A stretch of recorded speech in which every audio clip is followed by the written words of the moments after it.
এক জঙ্গলে বাস করত এক রাক্ষসী। তার মূলোর মতো দাঁত, বড় বড় নখ, আগুনের গোলার মতো চোখ। সে এক ভয়ঙ্কর চেহারা। সে পাশের গ্রামের মানুষজনদের ভয় দেখাতো, তাদের ফসল নষ্ট করে দিত, আর কখনো কখনো কোনো মানুষকে তুলে নিয়ে আসতো, না হলে তাদের গৃহপালিত পশুদের তুলে নিয়ে আসতো আহারের জন্যে। এই রাক্ষসীর ভয়ে গ্রামবাসীরা খুব ভীত হয়ে থাকতো। তারা দিনের বেলাতেও সেই জঙ্গলের দিকে এগিয়ে যেত না।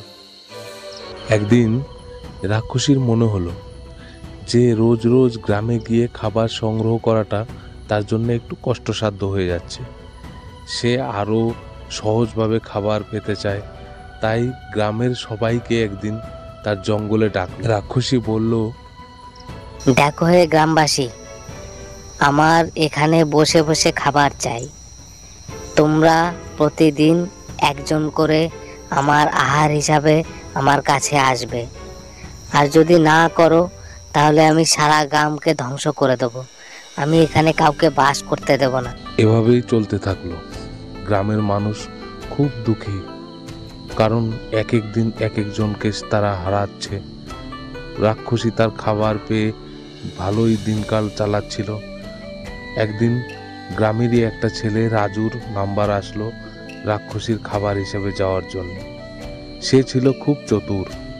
সে গ্রামবাসীর কাছে এসে বলল, আমি ওই রাক্ষসীকে মারব। আজ আমি যাব। আজকে আমি একটা প্ল্যান করেছি। রাজু নিজের প্ল্যান মোতাবেক কিছু বাজার থেকে ফল কিনে তাতে বিষ মিশিয়ে সেই ফল নিয়ে জঙ্গলের উদ্দেশ্যে রওনা দিল। ওদিকে জঙ্গলে রাক্ষসী অপেক্ষা করছিল আজকের দিনের খাবারের জন্য। রাজুকে দূর থেকে আসতে দেখে রাক্ষসী খুব খুশি হলো। কাছে আসার পরে রাক্ষসী বলল, বাহ, এসছিস, আজকের খাওয়াটা মনে হচ্ছে খুব দারুণই হবে। তখন রাজু বলল, আমাকে খাওয়ার আগে ফল এনেছি তোমার জন্য, সেগুলো তো তুমি খাও। কই রে, কি নিয়ে এসেছিস? নিয়ে আয় দেখি, ওটাই প্রথমে খাই, তারপরে তোকে আরামসে বসে বসে খাবো। এই বলে রাক্ষসী রাজুর দেওয়া ফলগুলো খেলো, আর বিষের প্রতিক্রিয়ায় রাক্ষসী মাটিতে লুটিয়ে পড়ল।